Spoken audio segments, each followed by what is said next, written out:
তোকে অনেকদিন ধরে একটা কথা বলবো ভাবতেছিলাম, কিন্তু বলা হয়ে ওঠেনি।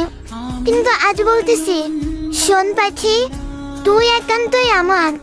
তোকে ছাড়া আমি অন্য কাউকে বেস্ট ফ্রেন্ড বানানোর কথা ভাবতেই পারি না। তুই ভাবিস তোর সাথে আমার আর কথা হয় না আগের মতো, এজন্য হয়তো আমি অন্য কাউকে বেস্ট ফ্রেন্ড বানাই নিছি। না রে পাখি, তুই আমার সব কিছু। তোকে ছাড়া আমি কিভাবে অন্য কাউকে বেস্ট ফ্রেন্ড বানাবো? তোর সাথে যতটা আমি খুশিতে থাকি, অন্য কারোর সাথে থাকতে পারি না জান। তুই কিভাবে ভাবিস আমি অন্য কাউকে বেস্ট ফ্রেন্ড বানাবো? না রে জান, যেখানে তোকে আমি সময় দিতে পারি না, তোর সাথে ভালো করে কথা বলতে পারি না, সেখানে অন্য কাউকে বেস্ট ফ্রেন্ড বানাবো, অন্য কারোর সাথে সময় কাটাবো, সেটা তো কথাই আসে না জান। জানিস পাখি, তোকে আমি না অনেক ভালোবাসি জান, অনেক ভালোবাসি। কথা দে জান, সারা জীবন আমার সাথে থাকবি, অন্যদের বেস্ট ফ্রেন্ডের মতো আমায় ছেড়ে যাবি না। আমি গলার